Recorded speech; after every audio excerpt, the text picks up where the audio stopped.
We're going to get started anyway. The program is In the Mindfields with Casey Schwartz and in conversation with Julie Colwell. So please give them a warm welcome.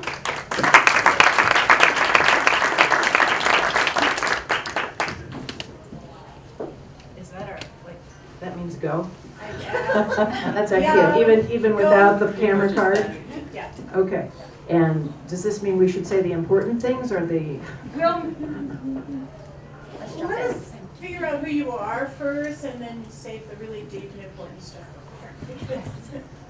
Anyway, well, this is all about psychoanalysis. Who we are is the deep and important stuff, so be clear about that.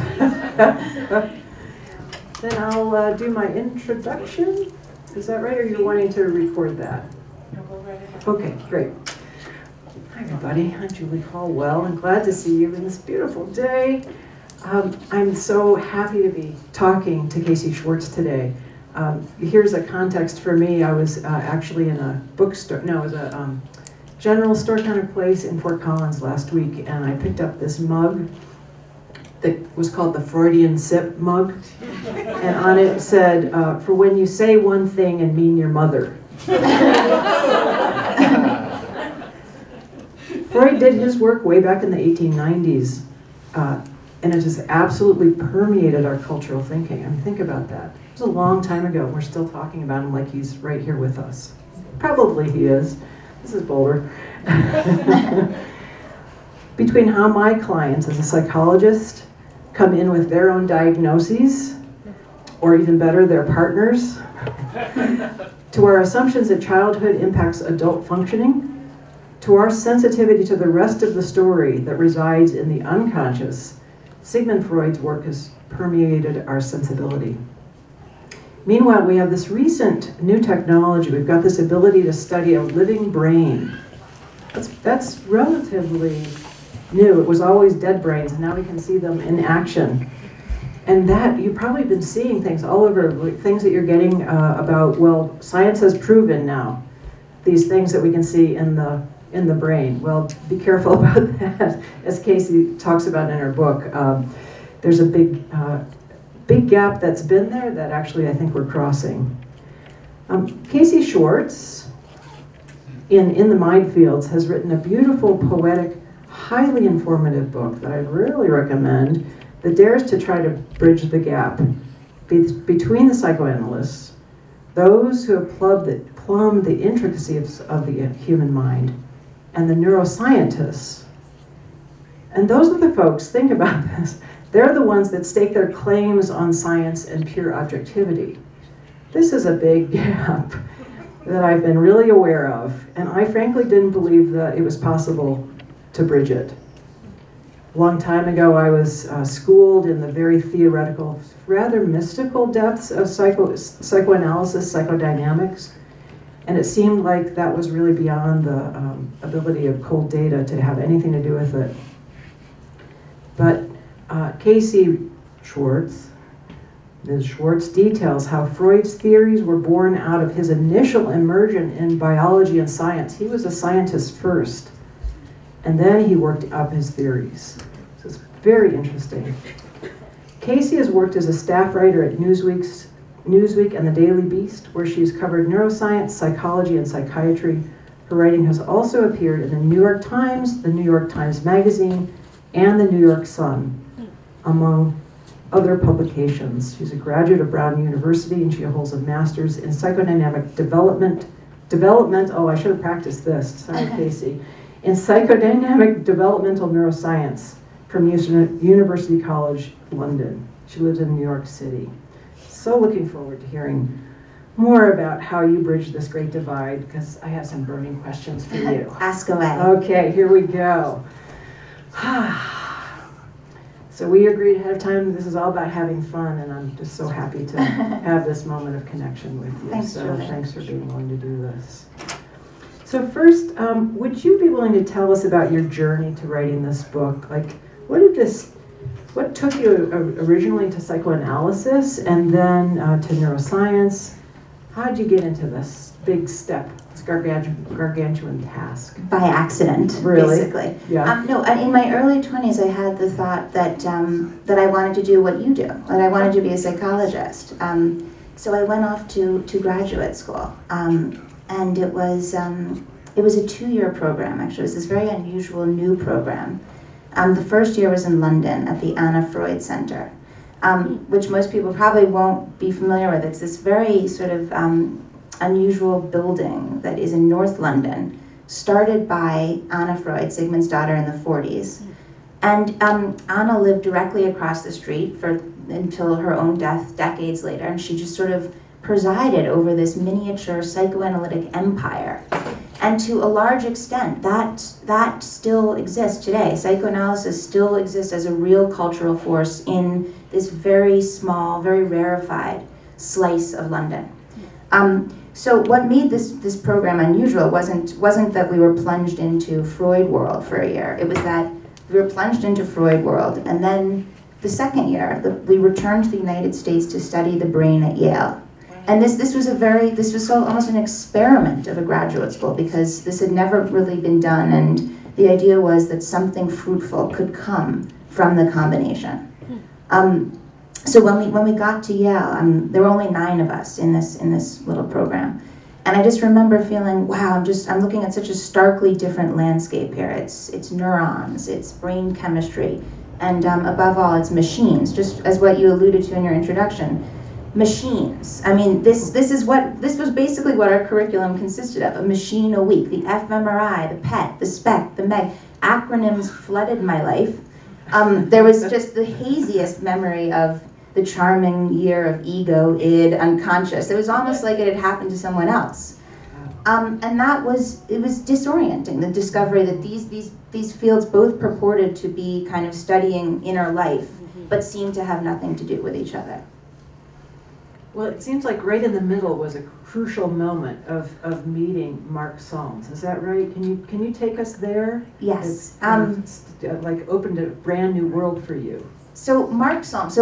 The second year, and it was winter time, and suddenly an email went around our little group from a Hungarian psychiatrist in our midst, and what it said was, it is imperative that we meet Mark Solms. I'm going to make an appointment with him, she told us. And we all knew this name because Solms is this, within our little universe of studying the mind and the brain, he is like a veritable rock star. He's a psychoanalyst, he's a Freud translator, but most of all, he's on the forefront of trying to combine these two fields.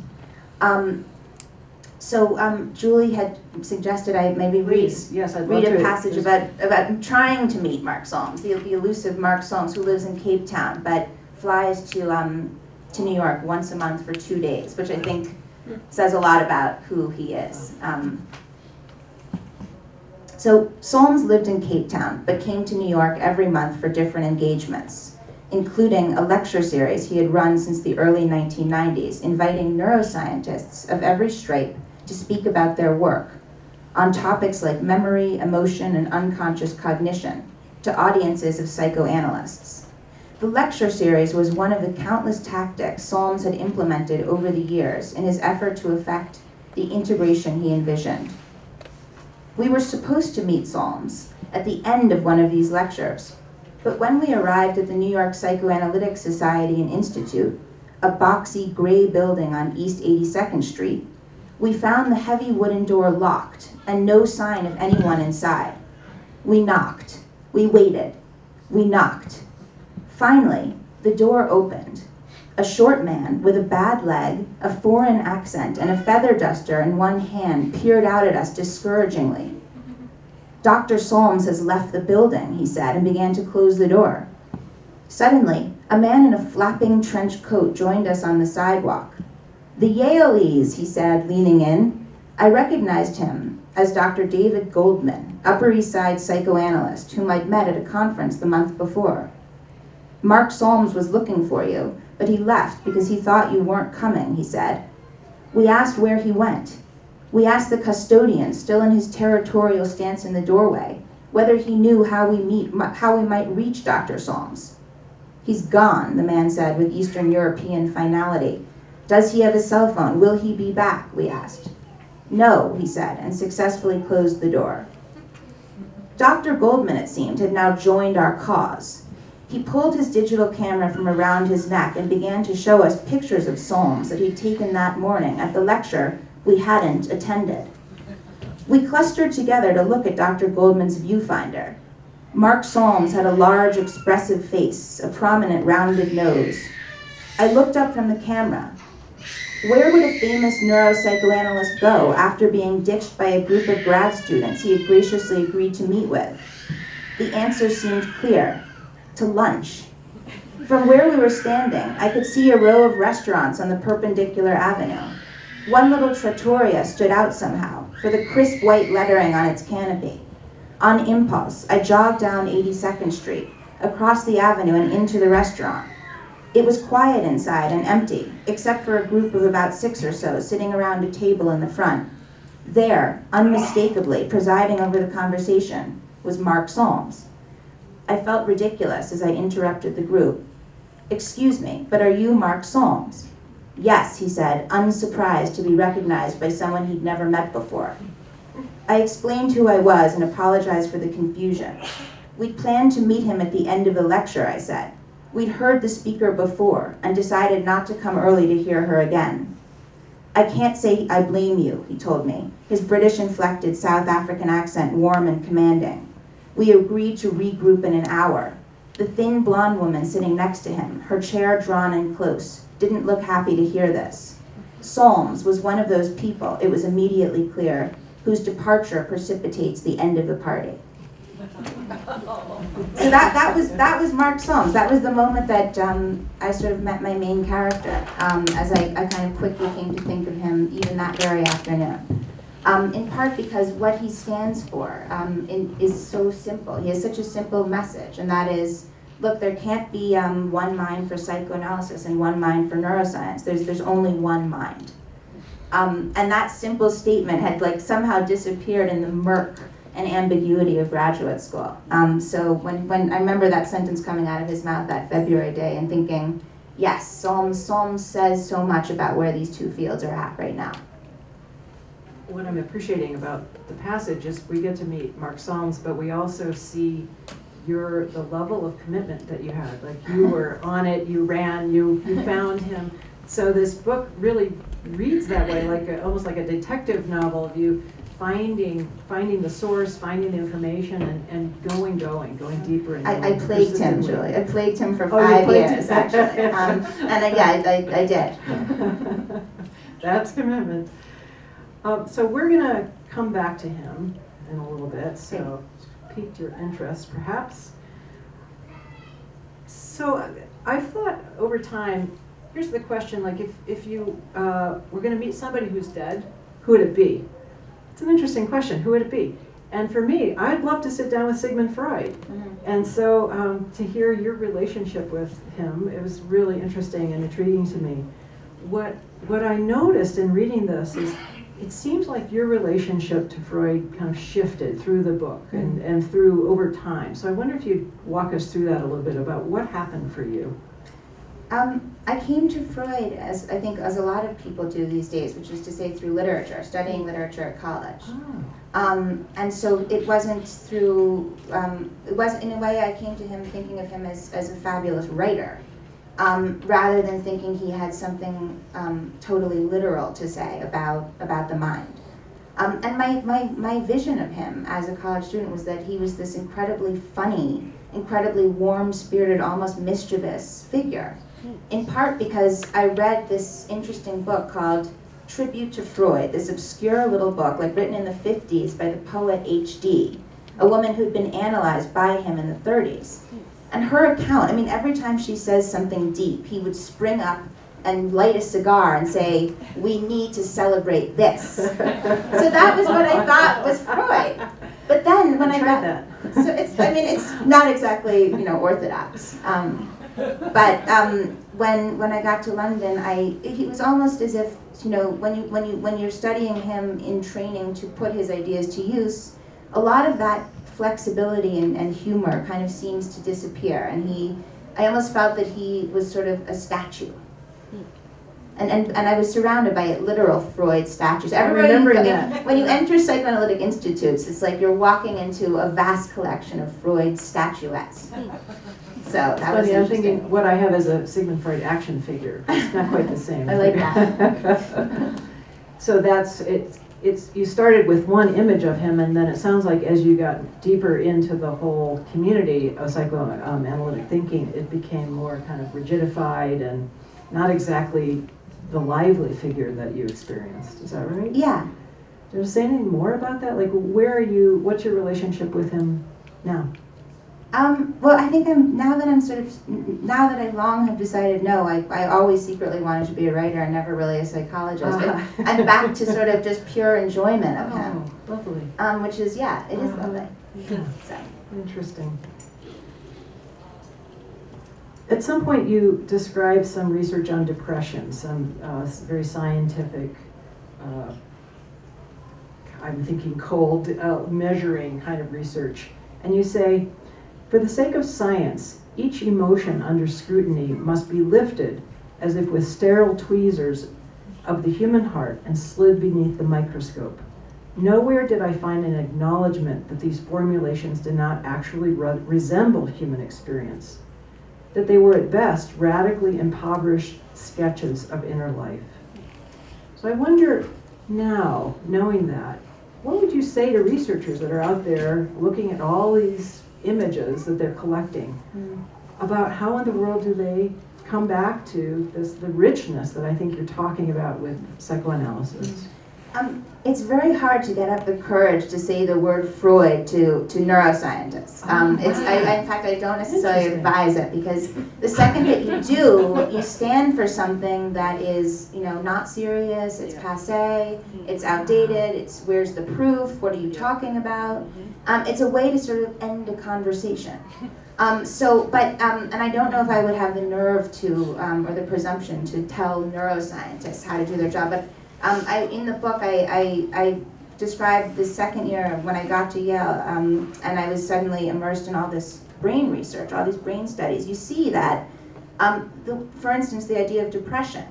Well, in that particular study, depression was putting 20 undergrads from Duke into an fMRI machine and showing each one of them 7 minutes of Titanic, or Terms of Endearment, or Bambi, the scene where Bambi's mother dies.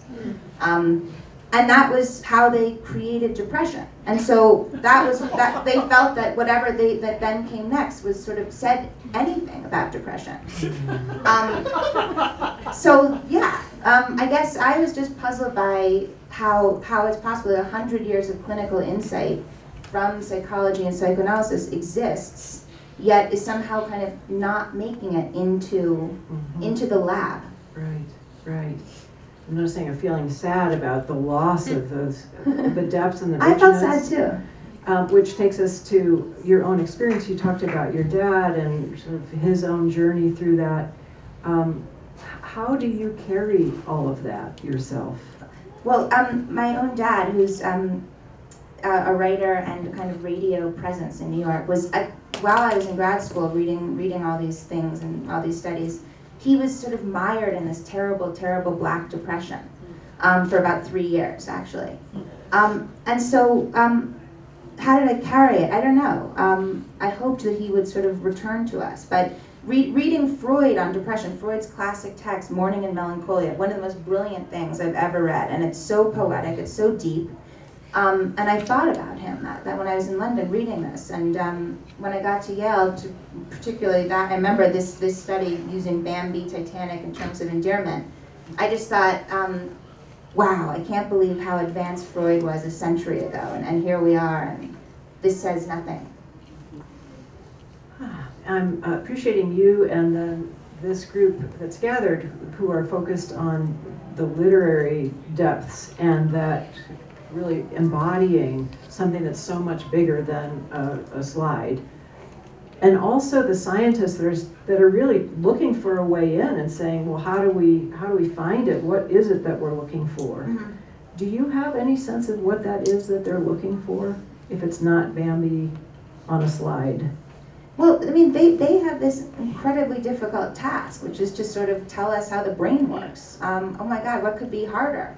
So they are actually, I mean, neuroscientists are the first to acknowledge we are at the beginning. And we are just climbing up a hill, and we're just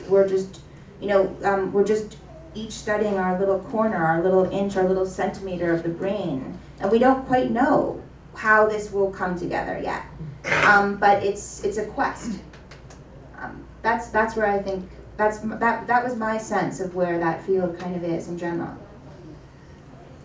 I'm just loving the sense of this whole frontier. That's it is a frontier. About all the frontiers, space, the great frontier, and that it's actually in our, right here under the skull of ours, this very unstudied but coming to life world that we're now starting to put together. Right. And the other thing I hear in that is don't jump to conclusions yet. Like all of these things that we think are true because people are saying, well, this is true. Maybe it's a little dot and a little pixel in the picture. This is my pet peeve, is all these endless studies we read about in magazines and newspapers and tons of books about, here in the brain is where decisions get made, or we've solved the mystery of creativity, or if that lights up, you're madly in love. And these things sort of drove me crazy because I knew that, that they weren't there yet, and none of this really was true. What would you tell us as the readers of that, so that we could be more educated about how to digest that information? I would say look at it as a process. That neuroscience is a field in process, inventing itself right now, and it's thrilling to track its progress. But it's sort of, nothing is final and nothing is conclusive. You devote the last section of your book to Mark Solms, here he's back, and his work with Harry, a patient he saw in psychoanalysis who had expressive aphasia, and you define that as it cripples the ability to express meaning, whether in speech, writing, signing language. It is the capacity to get meaning out that is almost entirely destroyed. So here he decides to do psychoanalysis with this man that can't really even talk. Right. So will you read a passage maybe about, or I guess you already did that, so do you have anything else you want to read about him? I would just say, actually, it wasn't Mark Solms himself who did this, but who was one of his proteges. Totally this wonderful psychoanalyst named David Silvers. But just to explain that Solms is passionate about using the psychoanalytic technique to reach brain damaged patients, which in a sense is a totally wild idea. I see someone reacting appropriately because it's sort of, because we think of in a binary term that as soon as a patient is a neurological case, they're sort of relegated to a strictly physical category. Well, Solms disputes this, and he thinks that not only can psychoanalysis help, but psychoanalysis can help more than anything else can, and these are the patients who need it most. So he started this little group in New York of psychoanalysts who each have taken on a brain damaged patient, and they meet once a month and they discuss their progress. And I sat in on this group for about 2 years. It was exciting because they feel such a sense of urgency about these patients. They care so deeply. They feel that they're doing something new and important. And one man in particular, David Silvers, had taken on this patient, a young man named Harry who'd had a stroke and actually basically lost his ability to speak. Yet they met for 7 years and they carried on some kind of psychoanalytic treatment using an exquisite combination of this yellow legal pad that would pass back and forth on the desk between them. Harry kind of making these primitive sketches, or a few letters here, a few letters there, but as the months passed, they put together this language, and that was what got them through and wound up being a profound lifeline for this patient. And then, could you say more about what actually happened for Harry through this process? Yes, in short, he felt understood, which at that point was incredibly rare for, a man who can't speak or write. It wasn't just about speaking. It was, with aphasia, you lose the ability to get your meaning across. So this was such a rare pocket of connection for him. I'm appreciating the patience I mean, as I read through that, the patience of sitting with someone, minute after minute after minute, finding that way to have that language. And then I think about you sitting in a group for 2 years and listening and kind of the intricacies that you're pulling apart.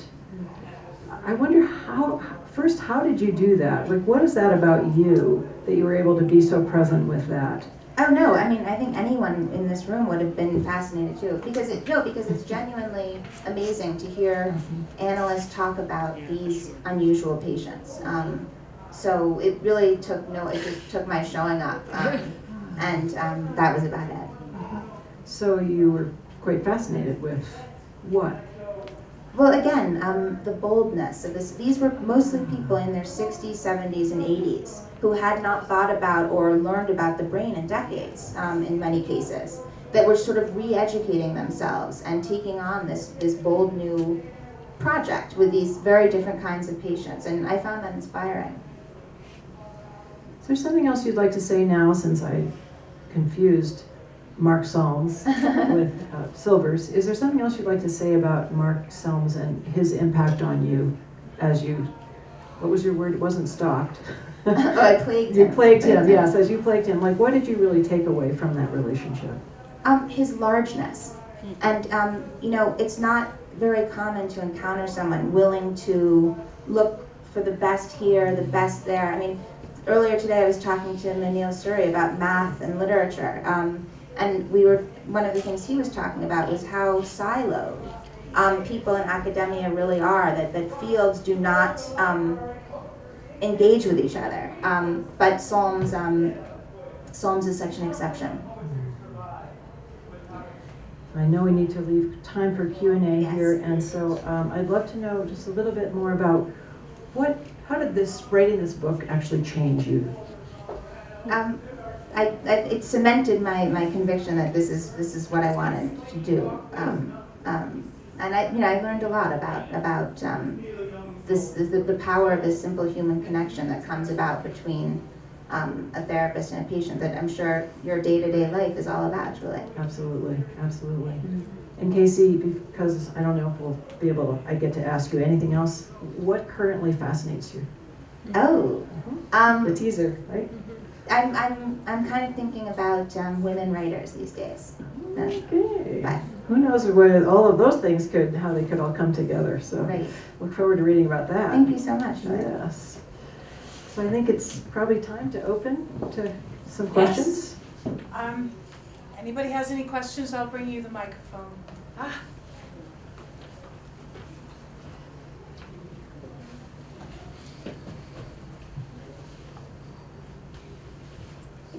You mentioned something at the beginning about relationship between mind and brain. On the mind front, there's a lot of work done in India under the science of yoga. So your science of yoga is only dealing with mind. And they're going to in-depth, experiential. So my question for you is, have you looked into that component of understanding of mind? Not deeply, but I do find it really intriguing. Well, we can have some more conversation with I you. hope we do. I hope we do. Yes, okay, thank you.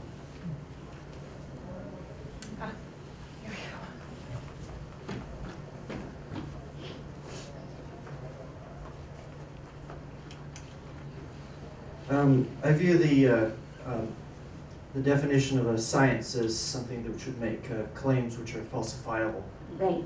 as opposed to, say, a mathematics, which is purely logic, and or a religion, which would be, say, passing down traditions from past generations. Mm-hmm. Would Freud's psychoanalysis be considered a science as such? Has it made any empirical claims that have been falsified and found true?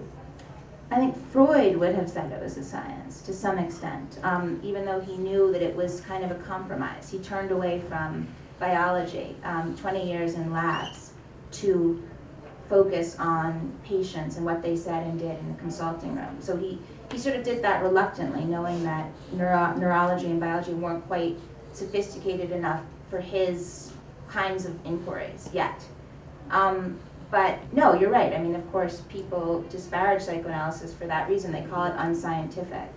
I don't know if many psychoanalysts would necessarily take offense at that. I think they might embrace that and say, yes, but the scientific method doesn't necessarily capture everything.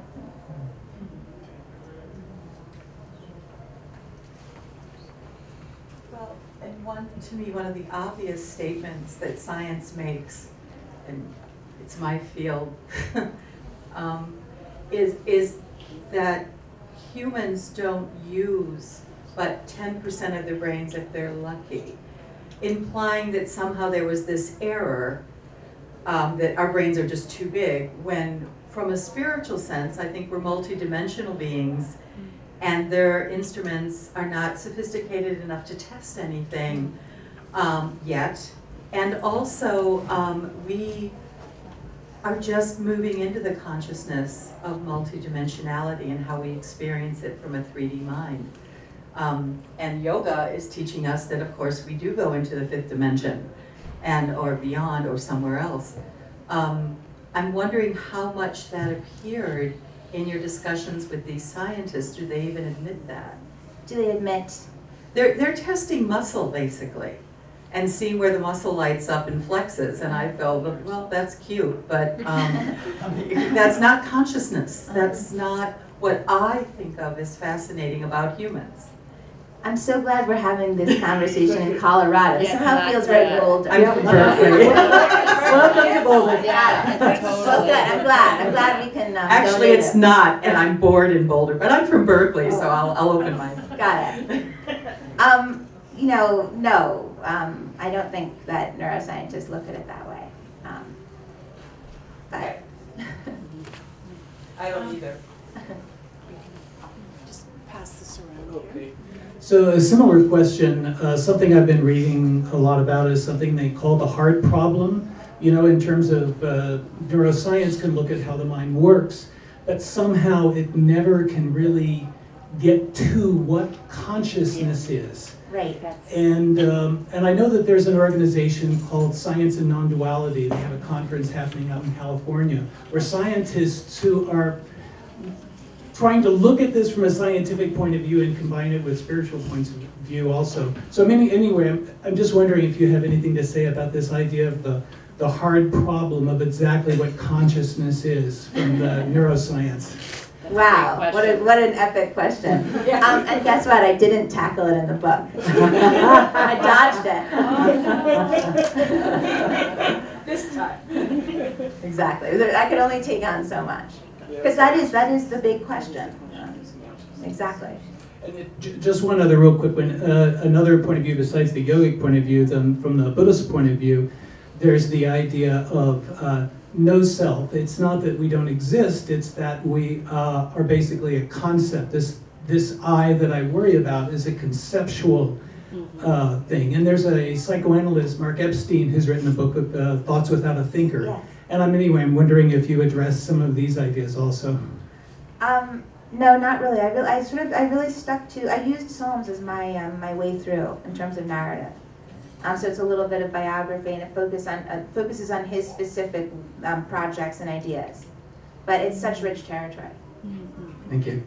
Can you pass to this over here, and then you'll be next. Oh, okay.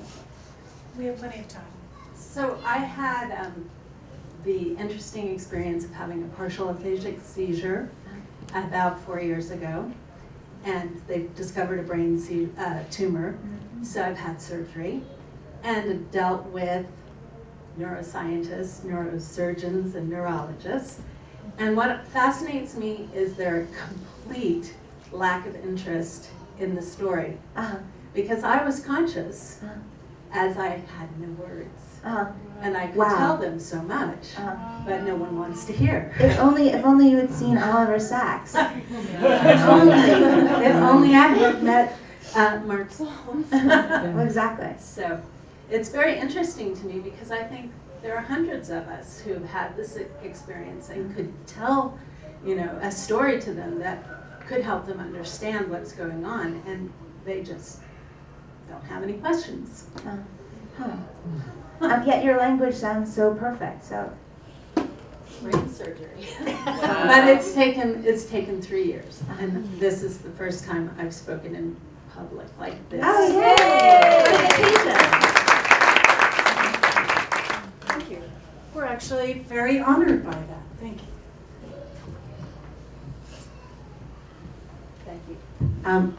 This is more of a human question than a science question, but I know that physicians and scientists get so involved in figuring out their theories that sometimes the human element is lost. And I was thinking of your story about the brain damaged, aphasic gentleman who became, I think it was a gentleman, who became really, you know, dependent in a sense on his doctor as a connection to the world and feeling understood.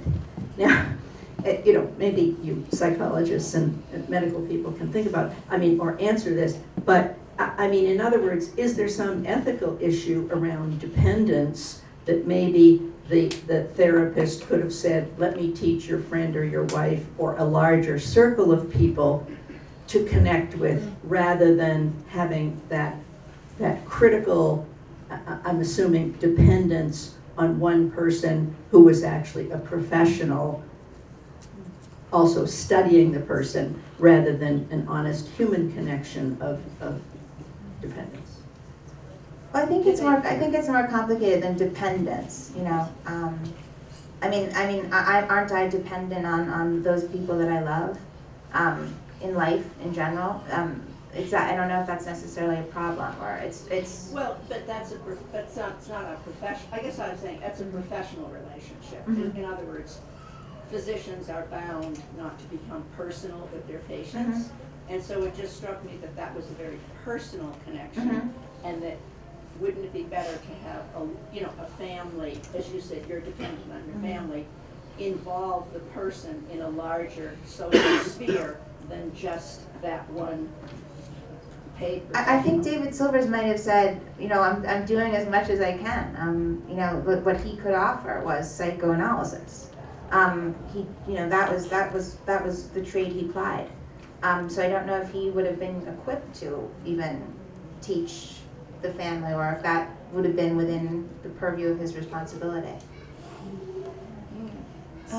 Stories are like an organizing principle, it seems to me, whether they're like in psychoanalysis, it sounds like you would have your individual organizing principle, or like mythologies or religious traditions offer a collective organizing principle and meaning making.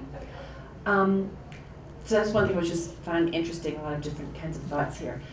I'm very taken by this idea of these two silos that you talk about, and we talk about the wave and a particle both being aspects of light, and it seems like there's the, meaning making, story organizing principle, and then there's like the biology and neuroscience and chemistry of the brain. What I haven't heard and I'm curious about is to what extent or how the neuroscience has actually influenced psychoanalysts. I see a sense of it being like, poo-pooing that they're missing something, rather than turning to them and seeing what it is they have to offer psychoanalysis to inform it. Oh no, that is starting, for sure. But you're putting your finger on something interesting, which is what I observed was that among many of the psychoanalysts I met, there is an ambivalence about neuroscience. And I think it's fear. Because neuroscience, in a sense, represents this kind of like existential threat to a field that's a little bit going out of fashion and sort of disappearing. So I think they have it's not easy to sum up what psychoanalysis feels about neuroscience. Some want to engage and are very, very actively doing so, and others want to sort of shy away and say, no, that doesn't really apply to us. Mm-hmm, mm-hmm. And the other way, how about the other way from they sort of propose the neuroscientists sort of see it as like an unscientific and a little bit. Right. Some neuroscientists are quite intrigued, and actually I was interviewing the brilliant Eric Kandel over the summer. Who I know him. Yeah, sorry, go. But he said to me, so he, for those who don't know, he's the man in the red bow tie who won the Nobel for his work on memory in the brain. So a neuroscientist. And he said to me, his prediction is that as the years go by, we're going to see more and more kind of psychoanalytically flavored ideas cropping up in neuroscience, but without being labeled as coming from psychoanalysis. So they sort of lose their birth story. Yeah, and they sort of appear in a different context. He thinks neuroscientists will find them very useful. Interesting. Thank you. Okay. Yes. And then you can get it next. Thank you. I find this conversation really interesting. I'm a research scientist. I work in public health and mental health research.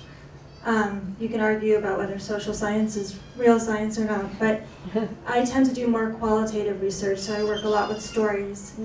I do work in measurement as well, but I find this tension a lot between people who work in survey development, looking at measurement from a very numbers-oriented perspective, and my focus, which is really about stories. So I'm interested in what you said earlier about not really thinking it wise to necessarily approach neuroscientists with Freud in mind, but have you learned anything, or do you have any advice about approaching them with the emphasis on storytelling and what they can learn from that in their work? No, I mean, again, I wouldn't dare to instruct. But they instruct the other way, which is right. But it's a good point. I'd rather sort of silently observe and then go home in the privacy of my own apartment and write a book. That's kind of my style. Not very brave. Just a comment. I'm a scientist. I teach at CU. I'm a faculty member. So I've been pursuing with my wife the modern science and the ancient science. And it's very fascinating because ancient science, mind is the primary entry to understanding whatever you want to understand, including non-duality. So unless one has a foot in the door of ancient science, of yoga, and the practices, I think the whole idea of science and non-duality is not going to work. It should be science of non-duality. So I'm just sitting there and we can talk some more. This is for the people here. And it's a fascinating, it's really a scientific fascination. It's more strange than magic. I love your determination with this subject. Just one more, please.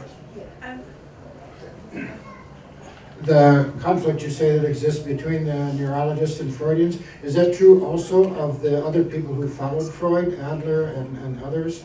Or is there like a more of a closeness between other? No, I think in general psychoanalysis and neuroscience grew farther and farther apart throughout the 20th century. So it doesn't matter which variety. Yeah, it was just that I happened to enter in the Freud camp.